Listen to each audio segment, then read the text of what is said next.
Sebelum kita mulai program ini, saudara, mari sama-sama kita menyembah Tuhan terlebih dahulu.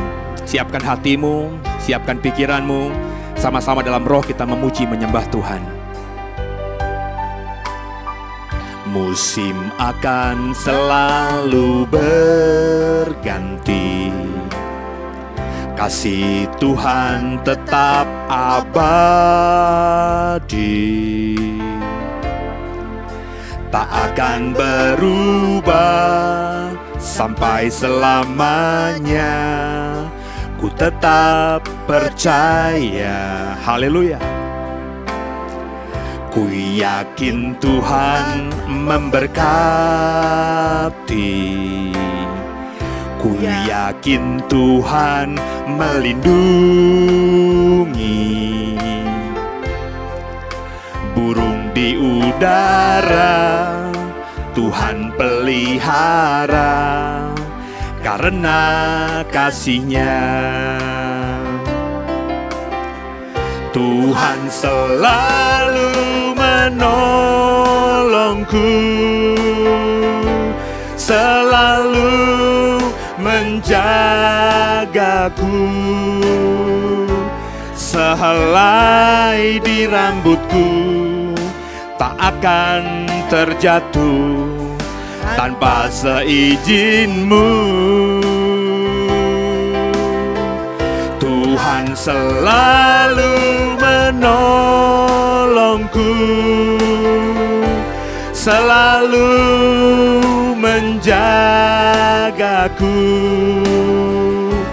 Dia mengenyangkanku dan peliharaku seumur hidupku. Mari terus, saudara, dalam pujian penyembahan kita kepada Tuhan. Dengan rohmu mari sama-sama kita kembali memuji menyembah Tuhan. Musim akan selalu berganti. Musim akan selalu berganti, kasih Tuhan tetap abadi, tak akan berubah sampai selamanya. Ku tetap percaya, haleluya. Ku yakin Tuhan memberkati, ku yakin Tuhan melindungi. Burung di udara Tuhan pelihara karena kasih-Nya. Tuhan selalu menolongku, selalu menjagaku. Sehelai di rambutku tak akan terjatuh tanpa seizin-Mu. Tuhan selalu menolongku, selalu menjagaku. Dia mengenyangkanku dan peliharaku seumur hidupku. Tuhan selalu menolongku, selalu menjagaku. Sehelai di rambutku tak akan terjatuh tanpa seizin-Mu. Tuhan selalu menolongku, selalu menjagaku.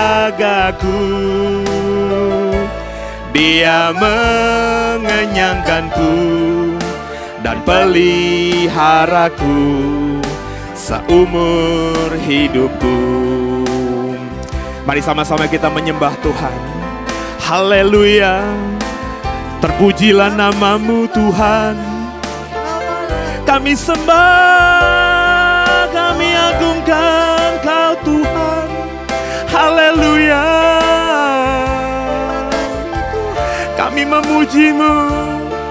Kami percaya Tuhan selalu menolong kami, menjaga kami sampai putih rambut kami. Tuhan tetaplah Tuhan. Haleluya. Kami mau memuji-Mu, menyembah-Mu. Haleluya. Terpujilah nama-Mu. Kami percaya pemeliharaan-Mu sempurna atas kami. Haleluya. Terpujilah nama-Mu. Kembali kita nyanyikan lagu ini saudara dengan hatimu. Haleluya.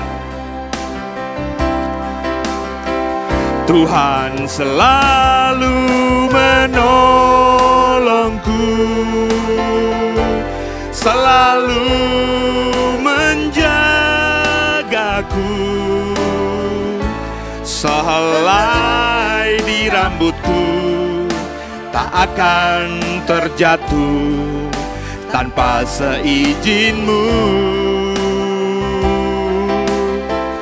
Tuhan selalu menolongku, selalu menjagaku. Dia mengenyangkanku dan peliharaku seumur hidupku.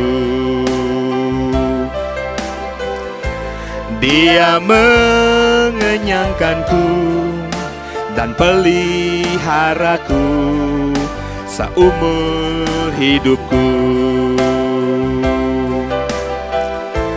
Dia mengenyangkanku dan peliharaku.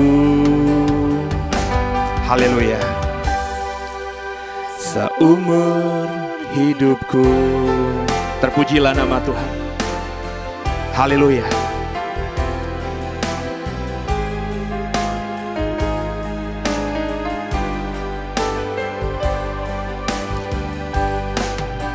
Tuhan Yesus memberkati semua. Haleluya. Haleluya. Saya akan melanjutkan khotbah saya seri ketiga tentang dunia akhir zaman. Dan Bapak Ibu yang belum mengikuti seri pertama, seri keduanya bisa cari di YouTube. Nanti habis selesai khotbah ini di YouTube, di kolom deskripsinya akan ada tautan linknya nanti saudara ya.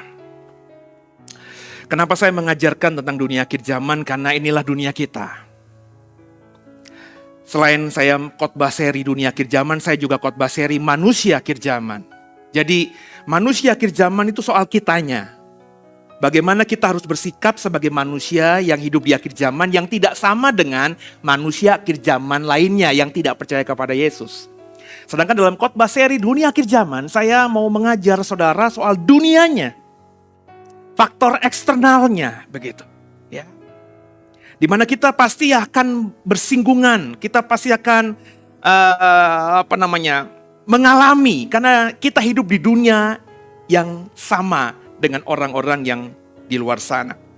Nah, tema khotbah saya dunia akhir zaman, subtemanya saya yakin banyak yang nanti setelah dengar khotbah salah paham ya.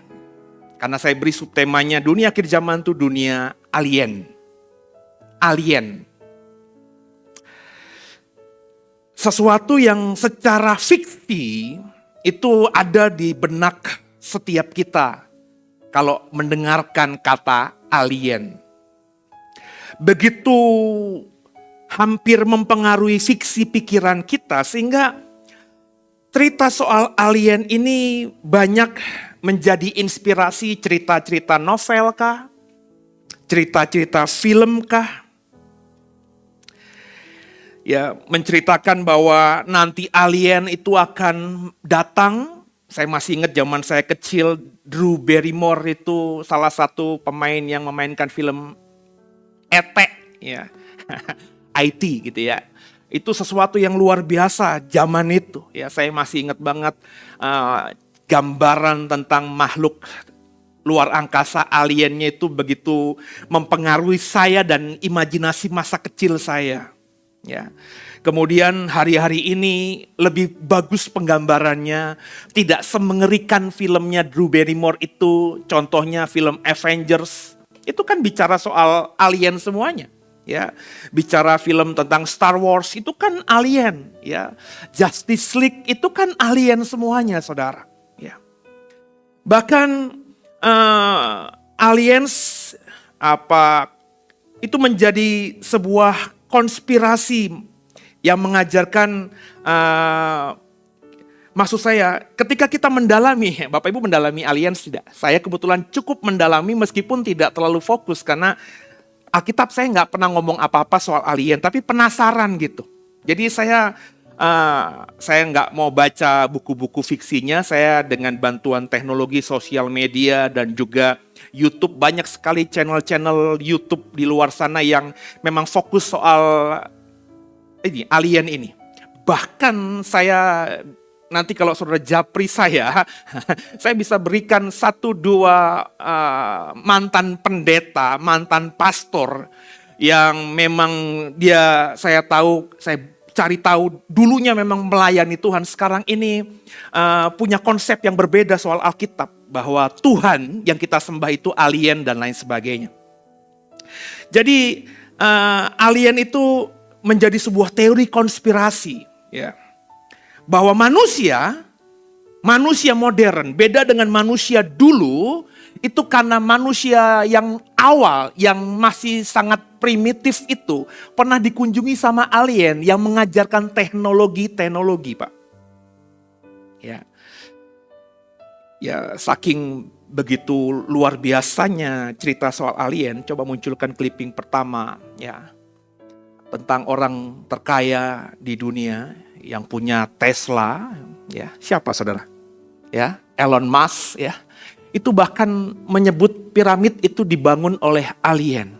Ya, ini beritanya beberapa tahun yang lalu dia men-tweet ini di Twitternya dan menjadi heboh gitu karena memang pengikut Twitternya Elon Musk kan luar biasa. Bayangin Bapak Ibu, ini yang ngomong ini bukan Ki Joko Bodo. Kalau yang ngomong itu orang-orang yang jadul pemikirannya, yang masih menyembah keris, saya sih ketawa-ketawa. Tapi ini Elon Musk yang punya misi tamasya ke luar negeri, dia punya teknologi mobil yang extraordinary yang tidak pakai bahan baku alam lagi tapi pakai listrik. Itu orang yang canggih otaknya itu berpikir bahwa piramid itu dibuat oleh alien. Bahkan, coba munculkan slide lagi yang satunya, yang kedua. Ya. Ini di Indonesia, ini koran resmi loh saudara ya, CNN loh ya. Misteri alien di Candi Borobudur dan di Goa Kontitola ya. Kontilola ya. Bapak Ibu nanti cari sendiri, itu di internet banyak ya. Nah, saya penasaran Candi Borobudur kenapa dibilangin itu alien yang buat. Ada yang berpikir katanya bentuknya yang kerucut itu yang akhirnya meruncing di atas itu sebagai tempat mendaratnya pesawat luar angkasa, katanya gitu ya.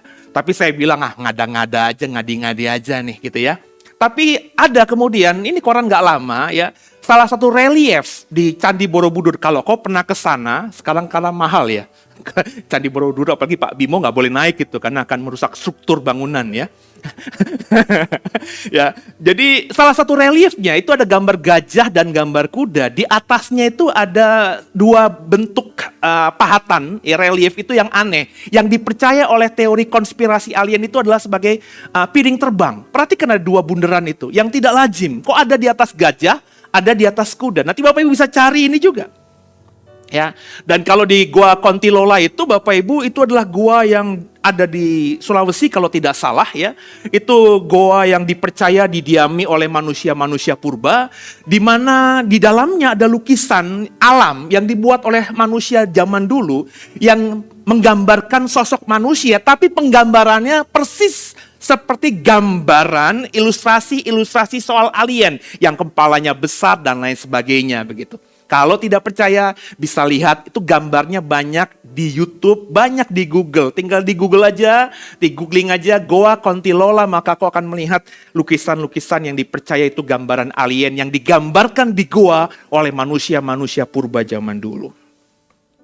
Kekasih Tuhan, biji mata Tuhan, apa sebenarnya alien itu?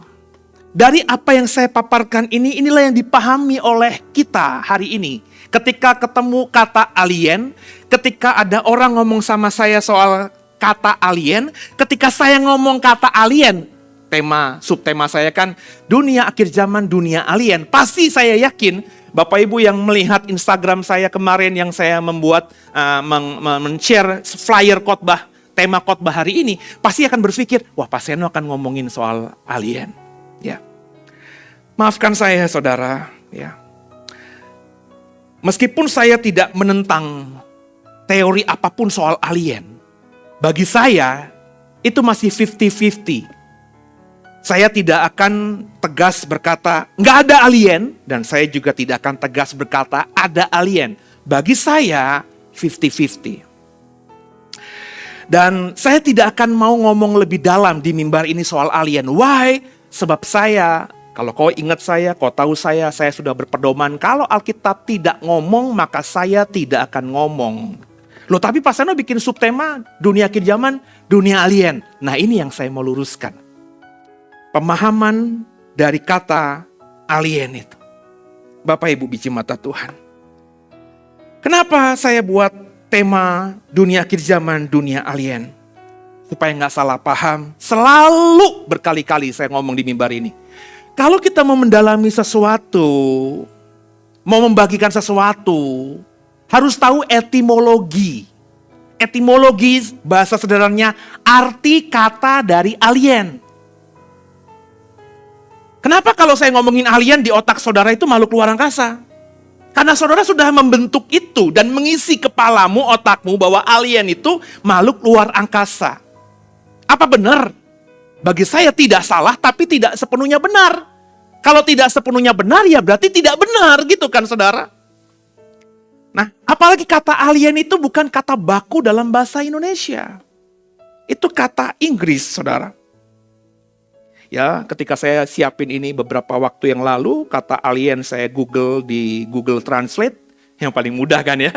Di Google Translate itu secara kata sifat, kata benda, kurang lebih alien itu dalam bahasa Indonesia di Google Translate itu berarti asing, terus juga bertentangan dan berbeda. Itulah makna dari kata alien dalam terjemahan Google Translate. Asing, bertentangan, berbeda. Nggak ada tuh ngomongin makhluk luar angkasa. Coba cek aja di Google Translate, bahasa Inggrisnya alien, coba terjemahin ke dalam bahasa Indonesia, lihat di bawahnya artinya asing, bertentangan, berbeda. Jadi kalau kita pakai referensinya Google Translate, ketika saya bicara alien, itu saya sedang ngomong asing, bertentangan dengan saya, berbeda dengan saya. Maka orang yang bertentangan dengan saya itu alien di mata saya. Tapi kan dalam dunia akademis, Google Translate nggak bisa kita jadikan bahan acuan dong. Nanti beberapa teman di sini akan coba bikin jurnal sebagai tugas akhirnya atau skripsi sebagai tugas akhir sekolah tinggi teologi sangkakala yang sedang diikuti. Bapak Ibu nggak bisa nanti bilang ya, menurut Google Translate gitu. itu tidak diakui secara akademis ya. Oke, kalau nggak diakui lalu kenapa Pak? Lalu bagaimana Pak? Ya, itu tadi kata sifatnya dalam Google Translate. Kalau dalam kata bendanya ya itu alien berarti orang asing atau orang luar. Stranger atau outsider. Orang asing itu ya di Bali banyak gitu ya. Orang di Bali banyak kita melihat orang asing. Tapi orang luar itu apa? Orang luar itu seperti gini loh. Saya tinggal dengan saudara di kampung A, tiba-tiba ada orang masuk ke tempat kita, terus Bapak Ibu nanya, Pak saya itu siapa? Oh itu orang kampung seberang, orang luar kampung kita, outsider. Itulah makna kata benda dari alien saudara. Ya, sekali lagi, Google Translate nggak bisa kita jadikan pegangan. Meskipun paling tidak membuat kita punya wawasan lebih daripada kata alien yang ada di otak kita. Nah kita coba lihat kamus Inggris, saudara. Ya kamus Inggris di luar sana banyak. Ya, kalau yang diakui secara akademis itu Cambridge, Oxford, ya, Collins, terus ada Merriam-Webster, ada Britannica. Bapak Ibu tinggal pilih salah satu aja lah ya. Nah, dari semua kamus-kamus, sekali lagi ya, saya cuma punya di rumah Oxford, Cambridge, sama Britannica, yang lainnya nggak punya. Tapi sekarang dengan dunia kecanggihan handphone gitu ya, media massa, kita bisa cari itu ya, arti kata alien menurut Collins, menurut Merriam-Webster, ya kamus-kamus yang bagus lainnya. Nah, saya simpulkan dari semua penelitian saya tadi, bahwa kata benda dari alien itu apa? Yang pertama, coba munculkan. Ada 3 ya. Alien itu a person who comes from a foreign country. Ya. Seseorang yang berasal dari negara asing. Ya. Seperti yang saya bilang, di Bali itu banyak alien. Karena banyak orang di Bali ternyata orang yang bukan orang Bali. Juga bukan berasal dari Indonesia, orang asing gitu. Yang bermain di Bali, liburan di Bali, wisata di Bali. Itu arti kata alien yang pertama. Yang kedua, arti kata alien dari semua kamus yang sudah saya teliti, saya simpulkan, kedua, alien itu berarti anyone who does not belong in the environment in which they are found. Maksudnya apa? Siapapun yang tidak termasuk bagian dalam lingkungan di mana mereka ditemukan. Ya. Jadi ada sebuah komunitas begitu, tiba-tiba ada satu orang yang tidak berasal dari situ, yang bukan berasal dari situ. Misalnya saya, zamannya Pak Harto gampang lah ya. Zamannya Pak Harto Orde Baru, orang-orang di Jawa itu banyak yang di bedol desa namanya, ya. Diungsikan, dipindahkan karena Pulau Jawa sudah begitu padatnya. Salah satu tempat yang paling favorit itu Kalimantan, Papua, dan Lampung, Sumatera. Ya, setahu saya gitu. Kalimantan ada beberapa, cuman zamannya Pak Harto Kalimantan tidak menjadi tempat yang bagus untuk transmigrasi karena tanahnya berbeda dengan tanah kita, tanah bergambut di sana. Nah, kalau Bapak Ibu ke Lampung, saya kebetulan waktu dulu pernah sering banget, hampir 2 bulan sekali ke Lampung, mission trip dan lain sebagainya. Itu ada kampung Jawa. Orangnya orang Jawa semuanya, ya. Jadi satu kelurahan ada dusun Jawa, di mana mereka itu ya keluarga yang bedol desa. Mereka tinggal di dusun yang sama di Pulau Jawa, terus mereka sepakat dan mereka tentu nggak berani sama Orde Baru kan, dipindahkan begitu satu dusun. Ya, kalau di kampung Jawa tuh satu dusun satu keluarga punya hubungan darah, dipindahkan ke Lampung.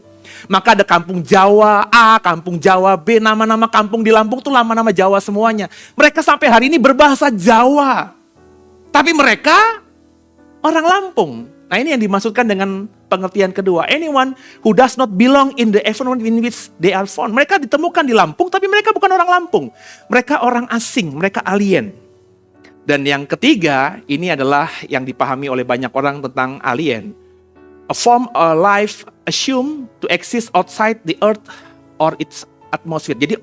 Jadi bentuk kehidupan, ya, suatu bentuk kehidupan yang diasumsikan itu berada di luar bumi atau di luar atmosfer. Jadi siapapun, apapun bentuknya itu, ya, mau yang hidupkah, makhlukkah, atau bendakah gitu ya, pokoknya yang ada di luar atmosfer bumi itulah alien. Maka nggak heran ketika kemarin ada batu meteor jatuh, itu disebut benda alien. Nggak salah. Orang Indonesia aja, itu batu meteor bukan alien. Lu yang nggak ngerti kamus Inggris. Karena di pemahaman saudara, alien itu makhluk hidup. Padahal semua benda, apapun yang berasal di luar atmosfer bumi yang datang ke dunia, ke bumi ini, itulah alien. Ya, kalau lebih dalam, Yesus nanti datang, Yesus alien bukan? Oh iya, jelas. Ya, cuma kalau saya ngomong Yesus adalah alien, mungkin saya dibilang pendeta sesat. Tapi ya kalau ngelihat etimologinya, ya iya, Yesus bukan dari bumi ini, dia dari surga. Ya, saudara. Jadi apa maksudnya saya berkata dunia akhir zaman itu dunia alien? Arti pertama, seseorang yang berasal dari negara asing itu tidak atau bukan penekanan saya. Arti ketiga, suatu bentuk kehidupan yang diasumsikan dari luar bumi atau atmosfer juga tidak mau saya tekankan. Kenapa Alkitab nggak ngomong apa-apa soal apa yang ada di luar atmosfer bumi. That's the problem. Kalau Alkitab ngomong, saya akan ngomong. Jadi ketika saya berkata dunia akhir zaman dunia alien, itu pengertian kedua. Siapapun yang tidak termasuk bagian dalam lingkungan di mana mereka ditemukan. Nah, dalam kesempatan ini saya mau bicara soal ini. Jadi kalau saudara tanya saya, kenapa Pak Seno khotbah dunia akhir zaman dunia alien? Karena bagi saya di akhir zaman akan banyak orang yang tidak termasuk bagian padahal mereka tinggal di bumi. Jadi apa arti subtema minggu ini? Dunia akhir zaman dunia alien. Siapkan hatimu. 2 Korintus 6 ayat 14. Tuhan arahkan saya untuk bawa ayat ini kepada saudara. Ayat yang banyak sekali disalahpahami atau dikerdilkan, disempitkan pemaknaannya oleh banyak orang Kristen termasuk pendeta-pendeta dan pengkhotbah-pengkhotbah. Sama-sama kita baca. 3:1 ya. Janganlah kamu merupakan pasangan yang tidak seimbang dengan orang-orang yang tidak percaya. Sebab persamaan apakah terdapat di antara kebenaran dan kedurhakaan? Atau bagaimanakah terang dapat bersatu dengan gelap? Bapak Ibu kekasih Tuhan yang ada di gereja ini. Ayat ini kalau kita dengar, kita baca, biasanya ayat yang dipakai untuk apa? Untuk ngomongin ketika pendeta berkhotbah soal pernikahan. Ini ayat, cek aja lah omongan saya ini bisa dia cek semua orang pengkhotbah pendeta yang pakai ayat ini sebagai natsnya, itu pasti ngomongin soal pernikahan. Soal pasangan Kristen, bahwa pasangan Kristen mau laki-lakinya kah, kalau kau nanti mau punya pacar, kalau kau nanti menikah cari istri, cari suami, jangan cari pasangan yang tidak seimbang. Jadi karena ditekankan melulu soal pernikahan atau pasangan Kristen, maka akhirnya terbentuk dalam otak orang Kristen, ayat ini bicara soal hal itu. Maka kalau ada orang tua, anaknya mulai remaja, pacaran dengan yang tidak seiman, baca tuh ayat. 2 Korintus 6 ayat 14, jangan cari pasangan yang tidak seimbang. Terang dan gelap gak bisa bersatu. Salah gak menafsirkan itu? Kalau pakai terjemahan Indonesia, gak salah. Sebab terjemahan Indonesia menggunakan kata, jangan kamu merupakan pasangan yang tidak seimbang. Pasangan itu kan ya bicara mengenai pacar, suami istri, benar gak saudara? Tapi sekali lagi saya mengajak saudara untuk another level ya. Jadi orang Kristen yang punya pemahaman yang lebih lah daripada orang Kristen kebanyakan. Terjemahan LAI meskipun saya hormati, banyak yang kurang tepatnya. Ya. Nah coba kita lihat sekarang ini terjemahan atau slide saya yang saya buat soal pasangan yang tidak seimbang. Tolong dimunculkan. Nah kalimat pasangan yang tidak seimbang. Bapak Ibu perhatikan baik-baik, ini berasal dari kata Yunani heteros gontes. Heteros gontes ini itu berasal dari kata dasar heterosugeo. Heterosugeo. Ya. Dan kata heterosugeo ini itu merupakan penggabungan dari dua kata, yakni heteros dan kata sugos atau sugon. Heteros itu artinya secara harfiah yang lain, sedangkan sugon atau sugos itu artinya kuk atau beban. Itulah arti sebenarnya dari kata heteros gauntes atau heterosugeo yang diterjemahkan oleh LAI menjadi pasangan yang tidak seimbang. Secara harfiah beda. Kalau saya menerjemahkan kata heterosugeo atau heteros gauntes adalah kuk atau beban yang nggak sama. Bapak Ibu tahu kuk nggak? Kalau kau kakek, mbahmu di kampung, zaman saya kecil, saya sering ke kampung, di salah satu desa di Kediri, mbah saya di situ, mbah saya punya sapi. Biasanya kalau ngebajak atau mau bawa panen ke pasar, sapinya itu 2, terus di punduknya itu dikasih kayak beban begitu, untuk nanti diikat ke gerobak atau ke bajak. Nah, yang di kayu yang ditaruh di punduknya sapi itu adalah yang namanya kuk. Dan kalau kita mau menafsirkan secara literal harafiah, maka artinya kamu nggak boleh punya kuk yang sama dengan orang lain, dengan orang yang tidak percaya. Kenapa? Karena beda. Itu maksud harafiahnya. Nah, coba kita lihat slide berikutnya. Kata ini hanya muncul sekali. Jangan menjadi pasangan yang tidak seimbang dalam terjemahan LAI. Itu hanya muncul sekali. Kata heteros gauntes itu hanya muncul sekali di Perjanjian Baru. Secara harfiah, kuk yang lain atau beban yang beda. Makanya dalam terjemahan Inggris itu, saya selalu mengatakan kalau saya memakai terjemahan Inggris pakai 3. Ini baku ya. Ini diajarkan sama dosen saya ketika saya masih STH dulu. Dan ini yang saya pegang. Dan ketika saya punya 3 terjemahan ini, memang 3 terjemahan ini cukup kaya, cukup berbeda satu dengan lainnya. Memperkaya wawasan saya. Sebelum saya cukup punya pemahaman soal bahasa aslinya. Bahasa Yunani, bahasa Ibrani kan susah. Ya, jadi kalau saya menafsirkan tuh saya selalu pakai bahasa LAI, terjemahan LAI, dan bahasa Inggris yang 3 ini. Relatif mudah. Tapi karena sekarang sudah canggih ya, bahasa Yunani dan Ibrani bisa kita pelajari secara teknologi gitu ya. Jadi bisa saya baca. NIV menerjemahkan gini. Do not be yoked together with unbelievers. Secara harfiah, jangan kamu merupakan kuk. Jangan kamu menjadi beban kuk ya. Bersama dengan orang yang tak percaya. Itu harfiah dalam bahasa Indonesianya begitu. Beda dengan terjemahan LAI. Ya, coba kita lihat King James Version atau nanti dalam New King James Version lebih populer sedikit, lebih mudah sedikit. Tapi saya selalu pakai King James, versi yang lebih tua dari New King James.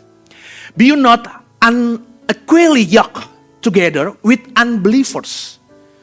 Secara harfiah berarti janganlah kamu merupakan atau menjadi kuk yang tak setara, kuk yang tak sama dengan orang percaya, dengan orang yang tidak percaya.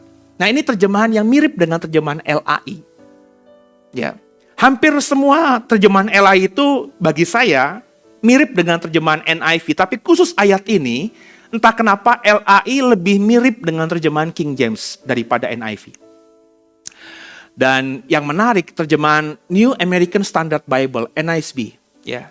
NASB menerjemahkan begini, do not be mismatched with unbelievers. Jangan disamakan dengan orang yang tidak percaya. Ya. Itu maksud dari kata heteros gauntes tadi, saudara. Jadi antara orang percaya dengan orang yang tidak percaya, itu dilihat dari sudut pandang manapun, kata Paulus nggak bisa disamakan. Jadi ayat ini sebenarnya nggak bicara semata hanya soal laki-laki dan perempuan sebagai pasangan pacar atau pasangan nikah. Dalam banyak hal, saudara pebisnis Kristen dengan pebisnis yang tidak Kristen, dilihat meskipun sama-sama berbisnisnya juga objeknya sama, tapi pasti mestinya berbeda. Kalau gaya berbisnismu sama dengan gaya berbisnis orang yang tidak percaya, maka patut dipertanyakan kekristenanmu. Dalam pergaulan sosial, kita tinggal di sebuah klaster yang sama, RW yang sama, RT yang sama, rumah hanya beda tembok doang. Karena tinggal di klaster, rumahnya cat luarnya sama, cuma beda nomor aja. Jadi andai kata nomor dicopot, saudara telepon saudaramu yang dari kampung ke rumah saya, dia pasti nggak akan nemu rumah saudara. Karena satu klaster mirip semuanya. Tapi meskipun demikian, kau nggak boleh sama cara bersosial saudara dengan tetanggamu. Kekasih Tuhan. Jadi ayat ini bukan cuma ditafsirkan pasangan nikah atau pacaran, tapi lebih luas. Heteros gauntes ini secara harafiah saya bilang kuk atau beban yang beda. Jadi antara orang percaya dengan orang tidak percaya itu beda. Digabungkan atau dipasangkan atau bersama-sama nggak akan seimbang, nggak akan balance, nggak akan running well. Itu. Ya. Tapi pertanyaannya, kita paham ini apa tidak? Jika dipaksakan bersama, karena kita beda. Jika dipaksakan berjalan bersama, maka pasti kita yang Kristen akan bilang yang tidak Kristen alien. Yang teman kita yang tidak Kristen ngelihat kita karena beda, mereka akan bilang kita alien. Alien yang saya bagikan apa? Siapapun yang tidak termasuk bagian dalam lingkungan di mana mereka ditemukan. Kita orang percaya memang ada di dunia. Kita tidak bisa dipisahkan dari dunia. Tapi kita bukan milik dunia atau hidup dengan cara dunia. Maka kita sebenarnya berdasarkan etimologi tadi, di mata dunia kita adalah alien. Kita tinggal di dunia, tapi nggak bagian dari dunia ini. Sebaliknya juga, orang dunia melihat kita, loh kamu kan tinggal di dunia. Mestinya cara berpikir kamu, isi hati kamu, cara kamu berlogika, cara kamu mengambil keputusan, cara kamu berasumsi sama dong dengan kita. Ah, kamu kok beda? Kamu alien.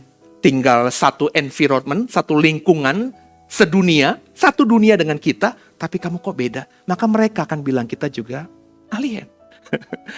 Makanya ketika saya dapat ini, saya bikin subtemanya, dunia akhir zaman, dunia alien. Kenapa? Ya karena kita akan mengalienkan yang lainnya. Dan yang lainnya akan mengalienkan kita.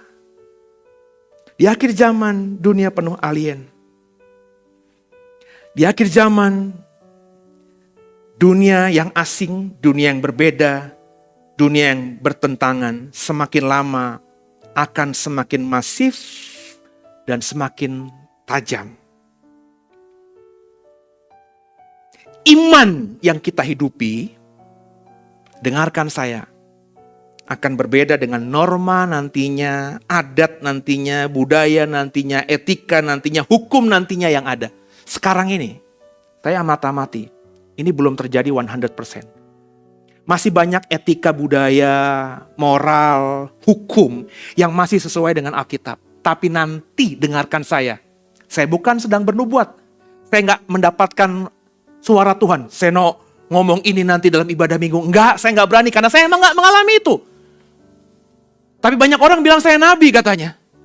Tapi saya bilang saya nggak dapat suara Tuhan. Saya baca Alkitab, saya menafsirkan ini bahwa nanti akan ada waktunya nggak lama lagi yang namanya norma. Bapak Ibu tahu norma nggak? Apa aturan yang berlaku dalam masyarakat tempat kita hidup? Norma, adat, budaya, etika, bahkan hukum tertulis itu akan berbeda dengan iman kita. Dan hari-hari ini sudah saya lihat ada beberapa hukum yang berlaku di republik ini yang bertentangan dengan iman Kristen. Coba dimunculkan slide koran. Yang kedua, soal aturan ini. Perhatikan, ini koran resmi, Detik dan Kompas. Beri uang 1.000 ke manusia silver, warga Sleman didenda 50.000. Bapak Ibu tahu manusia silver kan? Yang di perempatan jalan itu, ya, yang ngemis sambil ngamen itu. Terus kita berbelas kasihan, gila ya, cari duit begitu amat sih sampai ngecat semuanya silver begitu, mandinya gimana, berapa lifebuoy itu, berapa batang tuh, ya habis udah panas-panasan. Terus kita iba, imanmu mengatakan beri, kasihi, bener nggak? Kita kasih. Pak, sehat ya? Ini ada sedikit berkat. Tuhan berkati ya, kita melakukan tindakan iman kita. Tapi menurut perda yang berlaku di Jawa Tengah, kalau kita kasih pengemis gelandangan, kita akan denda 50.000. Memberi cuma 1.000, didenda goban. Amsyong nggak? Yang parahnya dong. Ini Bapak Ibu yang jadi warga Jakarta. Perhatikan. Koran Kompas. Cek aja di Google. Kompas, warga nggak boleh kasih pengamen uang.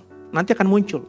Warga Jakarta yang beri uang ke pengamen dan pengemis bisa dipenjara. Nah loh, hingga didenda puluhan juta rupiah. Ada perdanya nih. Ini hukum loh. Hukum resmi loh Bapak Ibu. Bapak Ibu anggap ini cuek bebek aja. Mungkin yang pertama karena lo gak pernah ngasih orang. Gue gak pernah ngasih, emang gue gak mungkin kena ke gue gitu ya. Jadi kau pasal bodoh. Dan paling kalau sudah punya kebiasaan memberi, sekarang cuma berpikir, jangan. Hati-hati ada perdanya. Saudara gak pernah berpikir bahwa aturan hukum resmi ini itu bertentangan dengan iman Kristen. Bagaimana hukum resmi ini kita pautkan dengan apa yang ada di hatinya Petrus dan Yohanes. Ketika suatu hari dia melewati pintu gerbang emas, kemudian dia melihat orang yang lumpuh. Kalau saudara ketemu orang yang seperti itu di pinggir jalan, mau nolong orang itu, hari ini saudara berpikir, aduh nanti gue ditangkap. Tapi kalau kita baca Kisah Rasul, Petrus berkata begini, emas dan perak aku gak punya, tapi demi nama Yesus, berjalanlah.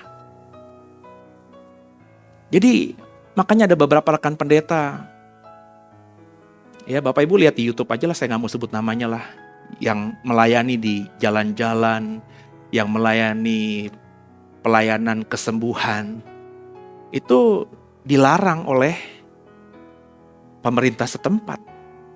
Bapak Ibu jangan berpikir, ini itu semena-mena. Loh itu ada aturannya emang. Ada aturannya. Bapak Ibu di Jakarta, Bapak Ibu gak bisa menginjil di pinggir jalan. Pakai toa, pakai speaker gitu. Bertobatlah di Blok M. Di Kampung Rambutan, bertobatlah pakai toa kenceng-kenceng. Hari ini, harinya Tuhan. Gak bisa, tapi ada loh Pak di YouTube. Itu di Manado. Itu di Medan. Itu di Kupang. Yang memang semuanya mayoritasnya Kristen dan perdanya gak melarang itu. Tapi coba Bapak Ibu di Jakarta. Coba di Depok. Mateng loh. Jadi itu sebenarnya kan sudah mengganggu kita. Membuat kita tidak bebas lagi menginjil. Tapi karena kau memang gak kebiasaan menginjil ya lo gak masalah gitu. Tapi kalau bagi gue dan teman-teman yang lainnya yang memang orang-orang lapangan, ini bermasalah. Makanya sekarang harus benar-benar cerdik.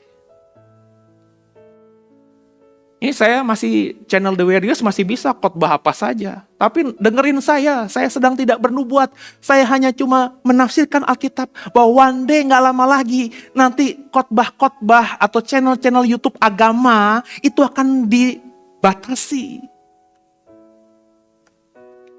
Bapak Ibu tahu radio RPK? Radio Pelita Kasih yang zaman kita kecil tuh kita kenal radio Kristen. Gue pikir tuh radio Kristen. Pernah suatu hari, The Way masih seumur jagung, masih beberapa hari saya ajak teman saya. Saya lupa Pak Riko kalau nggak salah dulu. Yuk kita sewa slot. Tahu nggak Bapak Ibu? Itu meskipun radio Kristen, Bapak Ibu sering dengar pendeta manapun di situ, tapi nggak boleh 24 jam siaran Kristen. Jadi harus dibungkus gitu. Misalnya ngomongin kesehatan. Maka kita ada talk show dengan dokter. Nanti kita sisipin ayat-ayat. Nggak boleh khotbah. Jadi ketika saya bilang, Pak slotnya udah penuh. Hah? Gila loh, dari pagi sampai ketemu pagi penuh itu slot khotbah. Oh bukan Pak, yang hanya boleh khotbah itu hanya berapa persennya saja. Makanya di channel RPK kah, Heartline kah, radio Kristen lainnya yang benar-benar khotbah itu hanya jam pagi ketika orang belum bangun dan jam mau malam ketika orang udah tidur. Tapi jam-jam kerja efektif mana ada pendeta khotbah. Saudara kayak saya gini yang disiarin di radio, nggak ada, nggak boleh. Itu harus bijaksana aturannya seperti itu. Bapak Ibu nggak tahu kan? Coba, lu punya duit berapapun. Saya mau prime time itu di RPK misalnya jam 12 siang, karena itu pas makan siang. Lu coba, bisa gak beli 1 jam dari jam 12 sampai jam 1? Lu khotbah, gak akan bisa. Boleh Pak, kami senang kalau Bapak mau isi, karena mereka dapat duit kan. Tapi harus yang itu Pak, ya sama ada ngobrol-ngobrolnya Pak. Ngomongin apa, kayak nanti Bapak sisipin. Tapi gak bisa khotbah kayak gini. Pak, Bu, mumpung ada kesempatan makanya selama YouTube di Indonesia belum diatur gimana sama pemerintah, saya pakai maksimal. Ya. Kekasih Tuhan biji mata Tuhan, ini ngeri loh. Ya. Jadi semakin lama kalau kita sosok radikal gitu, oh, saya mau jadi Kristen yang benar, saya akan ditangkap, disiksa, dianiaya, dan dibunuh. Seperti yang Tuhan sudah nubuatkan dalam Matius 24. Coba dibuka. Coba. Kalau kau baca ayat ini, ayat apa sebenarnya? Ngomongin apa? Pada waktu itu kamu akan diserahkan supaya disiksa dan kamu akan dibunuh dan akan dibenci semua bangsa oleh karena namaku. Lanjut ayat 10-nya. Dan banyak orang akan murtad dan mereka akan saling menyerahkan dan saling membenci. Bapak Ibu, kita tahu ayat ini, tapi Bapak Ibu bisa ngebayangin nggak pakai imajinasi saudara backgroundnya? Kenapa banyak pengikut Kristus nanti akan ditangkap, dibenci, disiksa dan dibunuh, dan akan banyak orang Kristen yang murtad dan mereka mencari salah untuk namanya selamat, dirinya selamat. Itu loh Pak, itu di Serpong tuh di Alam Sutra, di Gardenia ada pendeta namanya Seno. Itu loh yang sering khotbah-khotbah. Mereka laporin saya sehingga saya ditangkap. Banyak orang menyerahkan sesama saudara. Bapak Ibu pernah ngebayangin ayatnya, kita tahu backgroundnya gimana. Bapak Ibu kan gak pernah ke sana.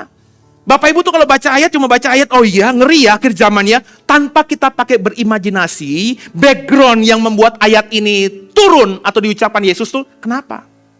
Kalau bagi saya, ya karena itu tadi. Di akhir zaman nanti, hukum, adat, norma, itu akan semakin jauh dari kebenaran. Hari ini 2022, thanks God, kau masih menjadi manusia di mana norma, meskipun sudah ada yang bertentangan dengan iman. Hukum, meskipun masih ada yang bertentangan dengan iman. Tapi sebagian besar hukum yang ada, norma yang ada, etika moral yang ada, adat, budaya yang ada, masih sesuai dengan iman kita. Tapi one day, akhir zaman akan membuat manusia semakin membuat aturan yang jauh dari kebenaran firman Tuhan. Yang tidak punya kekuatan iman akan murtad. Saling membenci, saling memfitnah, saling menyerahkan. Dunia akan mengadu domba kita yang dianggap dunia sebagai alien. Karena dianggap alien, kita akan alami aniaya terbuka. Dan sebagai hamba Tuhan, saya ingin mengingatkan saudara-saudara harus siap. Ready or not, you must ready.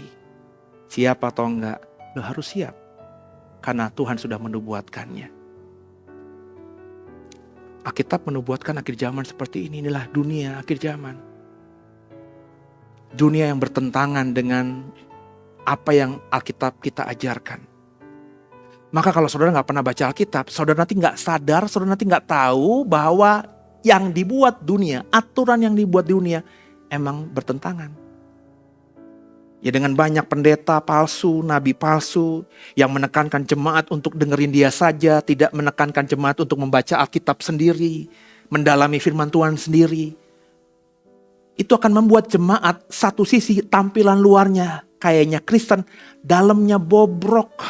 Pohonnya tampaknya besar, akarnya di luar kayaknya besar. Kalau digali setengah meter ternyata akarnya sudah busuk dan tinggal tunggu waktu aja. Ada angin topan dikit aja pohonnya rubuh. Lalu bagaimana sikap kita menghadapi semua ini? Kembali 2 Korintus 6 ayat 14 sampai 18. Janganlah kamu merupakan pasangan yang tidak seimbang. Bukan pasangan yang tidak seimbang maksudnya dengan orang-orang percaya, yang tidak percaya. Maksudnya jangan kamu punya beban, punya kok yang dipikul sama-sama dengan orang yang tidak seiman. Kenapa? Karena iman kita dan iman dia beda. Pikiran kita dengan pikiran dia beda. Maka kalau dikerjakan bersama-sama, satu ke kiri, satu ke kanan, nggak running well. Sebab persamaan apakah terdapat antara kebenaran dan kedurhakaan? Atau bagaimana terang dapat bersatu dengan gelap? Itu kata ayat 14, ayat 15. Janganlah kamu merupakan, ayat 15, persamaan apakah yang terdapat antara Kristus dan Belial? Bayangin, penggambaran orang percaya yang berbeda dengan orang yang tidak percaya. Kemudian di ayat 15 dipertajamkan apa yang sama dari Yesus dan Belial. Tampaknya sama-sama dewa, tapi jelas berbeda. Apakah bagian bersama orang-orang percaya dengan orang-orang yang tak percaya? Dari ayat 14-15 ini yang pertama. Kalau saudara tidak mau menjadi orang yang nantinya murtad karena dunia menganggap kita alien, sadari posisi kita. Siapa saudara? Saya Kristen, Pak. Yang benar. Kristen apa? Sudahkah kau benar-benar jadi seorang Kristen yang sejati? Yang punya waktu spesial kau berikan setiap hari dalam 24 jam untuk bersekutu. Seperti rusa yang haus, rindu aliran sungaimu. Aduh. Kalau orang mengatakan, saya lakukan dengan puasa Pak, saya lakukan dengan doa Pak. Kalau saya mengajar saudara, enggak. Doa bagus, puasa bagus. Tapi yang jauh lebih bagus adalah seperti rusa haus akan aliran sungai itu. Maksudnya kau punya kehausan untuk apa? Baca Alkitab. Dengan baca Alkitab ketika kau berdoa, kau tahu harus berdoa yang seperti apa. Ketika dengan baca Alkitab kau tahu kalau kau harus berpuasa, berpuasanya itu kayak gimana. Orang Kristen berpuasa di luar sana banyak Pak. Tapi ketika saya tanya, ngapain kamu berpuasa? Kamu puasa apa? Saya puasa Ester Pak. Gak makan 3 hari 3 malam. Dalam puasa itu apa yang kamu lakukan? Ya berpuasa aja Pak. Saya berpuasa agar minta, agar rumah tangga saya dipulihkan Tuhan, ekonomi saya dipulihkan Tuhan. Saya bilang dalam nama Yesus. Apakah puasa Ester seperti itu konteksnya? Pak, puasa Ester itu diperintahkan Ester dilakukan oleh orang Israel agar Ester dapat keberanian untuk bicara kepada Raja Ahasiweros agar titah Haman di mana ingin membunuh Israel itu bisa dibentahkan. Latar belakangnya adalah nyawa atau kehidupan bangsa Israel yang terancam, mau digenosid, dibunuh kayak zaman Hitler dulu di zamannya Haman. Maka banyak orang yang berpuasa Ester, kalau goal berpuasa Ester untuk dirinya sendiri nggak tepat dong. Berpuasa Ester itu saya akan proklaim, ayo kita puasa Ester. Saya akan berani ngomong begitu kalau saya lihat negeri ini dipimpin oleh Dajjal. Dipimpin oleh pemimpin yang benar-benar bejat. Diktator yang kejam. Maka saya akan berani ngomong di mimbar ini, yuk dukung saya dalam puasa Ester. Ngapain pasti? Supaya saya berani ngomong lebih vulgar lagi, berani menghadap orang-orang penting untuk berani berkata bahwa pemimpin kita, presiden kita, misalnya itu nggak benar. Konteks puasa Ester seperti itu. Nah, jadi kalau saya mau apa Pak? Mau ada doa saya supaya didengar Tuhan, supaya pergumulan rumah tangga saya pulih, ekonomi saya pulih, ya puasa aja, nggak usah bilang puasa Ester. Kasih Tuhan biji mata Tuhan, sadari posisi kita. Siapa kau? Ya. Yang kedua, ayat 16, munculkan. Apakah hubungan bait Allah dengan berhala? Karena kita adalah bait dari Allah yang hidup, dan menurut firman Tuhan Allah ini, aku akan diam bersama-sama dengan mereka dan hidup di tengah-tengah mereka, dan aku akan menjadi Allah mereka dan mereka akan menjadi umatku. Yang kedua, saudara, supaya kita tidak menjadi orang-orang yang murtad nantinya karena dunia menganggap kita sebagai alien dan kita juga mungkin menganggap dunia sebagai alien, sehingga kita akhirnya tidak mengalami situasi yang lebih buruk lagi selain sadari posisi kita. Yang kedua, Bapak Ibu harus mempercayai, mengimani bahwa kita dan Allah, kita dengan Tuhan, kita dengan Yesus, itu tidak terpisahkan. Wah, kalau begini semua orang Kristen pasti beriman. Saya memang dengan Yesus tidak terpisahkan, Pak. Kok berimannya keren banget. Saya dengan Tuhan tuh sudah manunggaling, Pak. Saya nggak mungkin, Pak, mengkhianati Yesus dengan murtad, Pak. Oh, hebat banget mulut manismu itu. Tapi dalam sehari-hari, kau tidak melakukan kebenaran firman Tuhan. Sehari-hari, hal yang sederhana aja, hormati orang tuamu nggak kau lakukan. Sehari-hari hal yang sederhana aja, bahwa tunduk pada pemimpin seperti tunduk sama Tuhan, itu gak bisa dikerjakan. Lu kalau mau ke kantor, udah bawaannya demo mulu. Kau berharap, kau menuntut dapat gaji, dinaikin sama perusahaanmu, sama atasanmu. Tapi sehari-hari kalau boleh jujur, gak ada sumbangsihmu, badanmu, kau ngabsen. Saya gak tahu ya. Dulu ya, zaman dulu belum zamannya Pak Jokowi ya. Zaman saya masih kesana kesini ngurus izin segala macam, zaman saya masih muda. Saya masih ingat di kelurahan saya, kelurahan Kebonjeruk, itu minta tanda tangan lurah aja, susahnya minta ampun. Saya berpikir, wah lurah nih jam makan siang pasti pergi nih, makan siang namanya lurah kan. Ya udahlah, saya datang sebelum jam makan siang, jam 10. Aduh, ini tinggal tanda tangan lurah doang sama stempel nih. Ya, sekda sih tinggal stempelin, tapi lurahnya belum datang nih. Ya, besok ya datang ya. Saya pikir jam 10 dia udah pergi. Besok pagi-pagi. Kantor buka jam berapa? Ya jam 9, jam 8. Saya datang jam 9, jam 8. Lebih pagi dari sebelumnya. Ternyata lurah gak ada. Waduh. Tadi datang tapi dipanggil Pak Camat. Wah, besok datang lagi ya. Saya berpikir kalau begitu sebelum semuanya masuk kantor, saya datang. Tetap aja susahnya minta ampun. Zaman dulu banyak orang ke kantor, absennya jalan. Tapi nggak kerja, kelayapan. Berapa banyak kita lihat di berita-berita Satpol PP nangkepin atau denda pegawai-pegawai negeri yang jalan di pasar, di mall, pakai baju pegawai negeri mereka. Maafkan saya. Itu yang saya ngomongin pegawai negeri karena punya seragam. Yang swasta lebih banyak lagi karena nggak pakai seragam.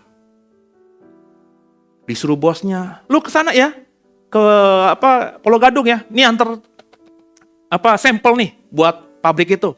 Kita datang. Mestinya ya Pulau Gadung jauh lah dari Cengkareng lah. Berangkat 1 jam, 1,5 jam, pulang nih 1,5 jam, 3 jam lah.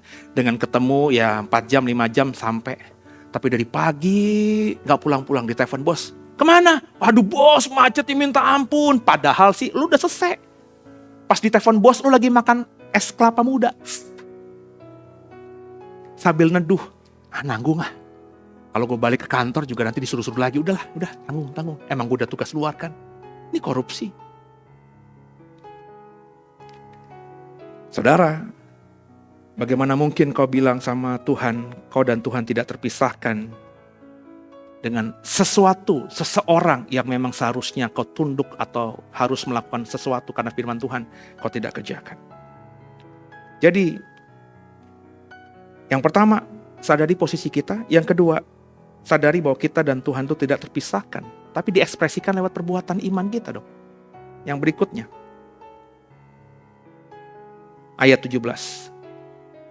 Sebab itu keluarlah kamu dari antara mereka dan pisahkan dirimu dari mereka, firman Tuhan, dan janganlah menjamah apa yang najis, maka aku akan menerima kamu. Yang ketiga, pisahkan dirimu dengan dunia. Jelas-jelas kata Tuhan, kamu gak bisa berjalan bersamaan dengan orang dunia yang tidak percaya, gak mungkin bisa. Lo gak mungkin pikul kuk atau punya beban yang sama, punya mimpi yang sama dengan orang dunia. Kenapa? Mimpinya beda. Orang dunia kerja mimpinya punya rumah besar, liburan ke luar negeri, punya tabungan besar. Kau punya mimpi diberkati di depan supaya kita bisa jadi berkat bagi banyak orang. Beda, ukurannya beda. Makanya tinggalkan dunia, dalam artian jangan bergaul dengan orang dunia, jangan distract imanmu. Jadi kita harus kata Alkitab tadi loh, bukan saya loh ya, menyucikan atau memisahkan diri dari mereka, dari dunia. Yang berikutnya, ayat yang pasal 7 ayat 1-nya. 2 Korintus 7 ayat 1. Saudara-saudaraku yang kekasih, karena kita sekarang memiliki janji-janji itu, marilah kita menyucikan diri kita dan dari semua pencemaran jasmani dan rohani, dan dengan demikian menyempurnakan kekudusan kita dalam takut akan Tuhan. Yang terakhir yang harus kita lakukan, Bapak Ibu harus menyucikan jasmani dan rohani kita. Bahasa sederhana saya, benci dosa, gak mau buat dosa, jijik sama dosa. Andai kata udah semua itu jijik, benci, empat sama dosa, terus gak sengaja berbuat dosa, segera minta ampun, bertobat. Udah belum dilakukan? Hari ini harus kita lakukan, kita usahakan di sepanjang hidup kita. Apa dengan melakukan semua tadi, 4 hal tadi, Bapak Ibu dan saya akan terhindar dari dibenci, disiksa, dan dibunuh oleh dunia? Enggak. Jangan berpikir, tadi Pak Seno ngajarin kalau misalnya kita sadari posisi kita, terus kita keluar dari, pisahkan diri dari dunia ini, ya. Terus kita sadari bahwa diri kita tidak terpisahkan dengan Tuhan dan menyucikan jasmani rohani kita. Pak Seno bilang kita akan diberkati. Tapi kok Pak Seno bilang kita tetap punya peluang untuk dibenci, disiksa, dan dianiaya, dan dibunuh? Oh iya, kita harus siap. Jadi kalau ada pendeta, pengkhotbah berkata orang Kristen nanti tidak akan bisa ada yang menyentuh kita.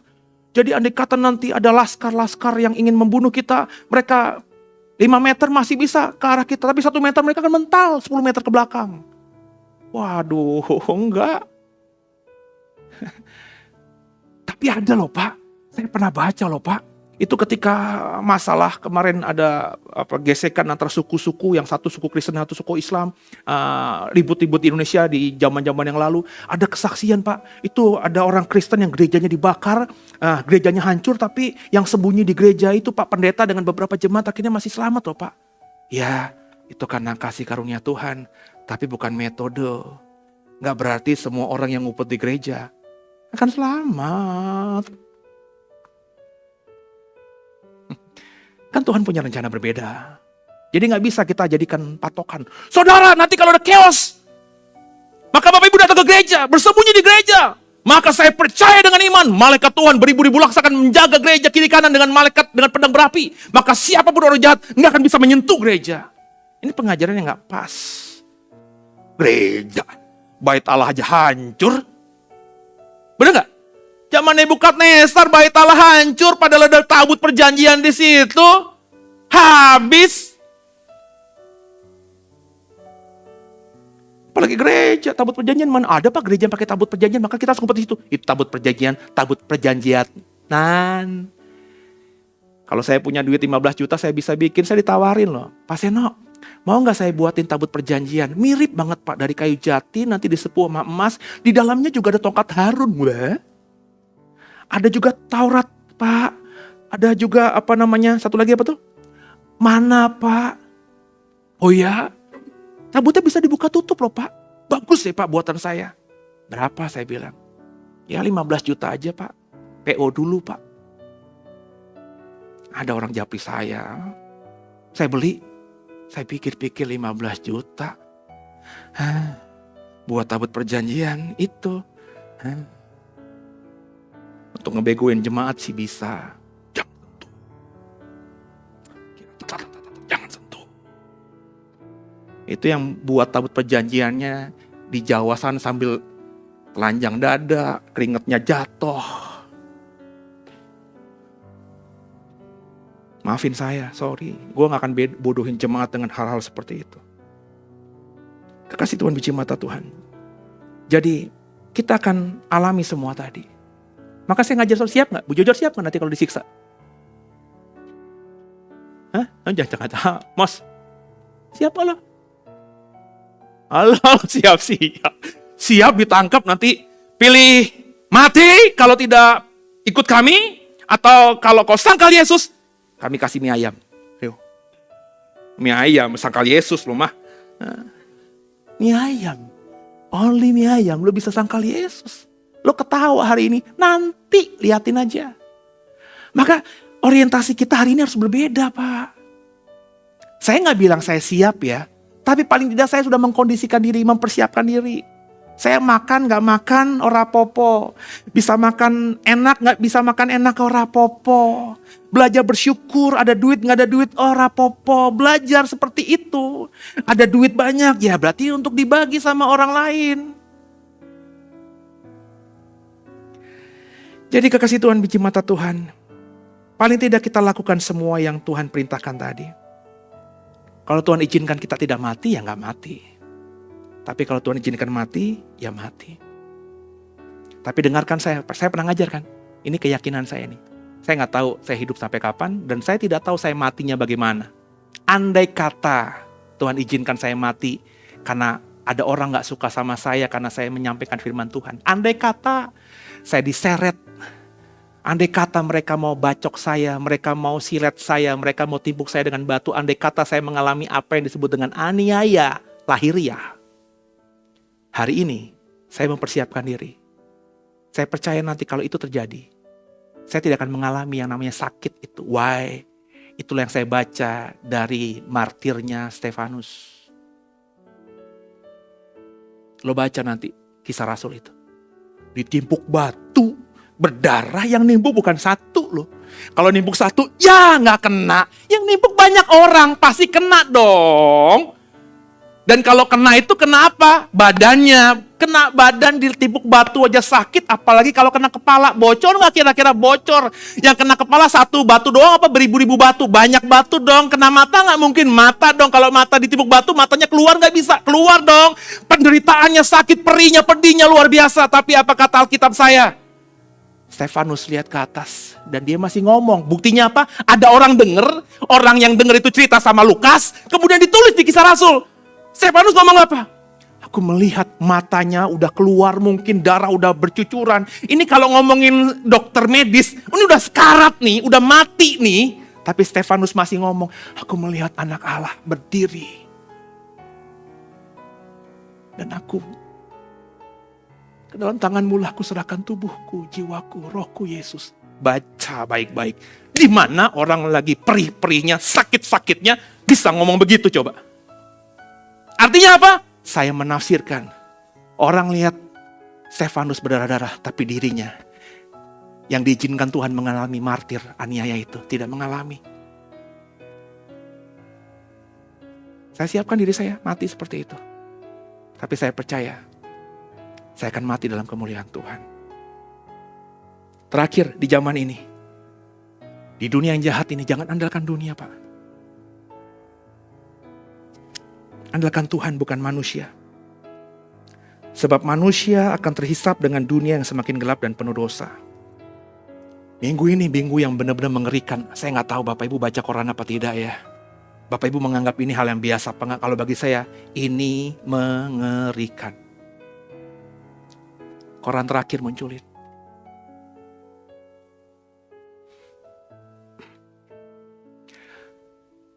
Hakim Agung Sudrajat Dimyati tersangka, ditahan KPK dan diberhentikan sementara. Lurah korupsi bansos, bantuan dana desa ditangkap biasa. Bupati, wali kota, gubernur, menteri, sosial, korupsi, bantuan sosial untuk zaman COVID kemarin ditangkap. Gue masih bisa, oke lah. Tapi hari kemarin gue baca koran ini. Yang ditangkap apa Pak? Siapa Pak? Bukan namanya ya. Gue gak penting namanya. Posisi kedudukannya. Hakim Agung. Dalam konstitusi Republik Indonesia, Mahkamah Agung itu adalah hakim tertinggi. Orang itu menuntut keadilan kalau nggak dapat dari pengadilan negeri, pengadilan tinggi, pengadilan Mahkamah Agung yang tertinggi. Orang awam mengatakan bahwa Mahkamah Agung atau Hakim Agung itu adalah orang-orang suci, mestinya begitu. Yang dipilih itu orang yang gak lagi cari uang, yang gak lagi mau cari kedudukan, yang semua finansialnya udah tercukupi, yang memang tulus untuk mengabdi, menjadi hakim yang bijaksana, memutuskan kasus. Mestinya yang dipilih yang begitu. Tapi karena uang, karena politik, yang dipilih model hakim agung begini. Korupsi. Kata Pak Mahfud MD bukan cuma satu, ada dua. Padahal hakim agung itu di Republik ini nggak banyak Pak. Ngeri nggak sih? Kok masih mau ngandelin dunia? Hakim agung aja bisa dibayar, maafin saya ya. Apalagi cuma jaksa, polisi, dan hakim pengadilan negeri, pengadilan tinggi. Bisa dibayar. Lo bener, lawan lo punya cuan, punya uang, lo bisa kalah. Mau andelin dunia yang kayak gitu.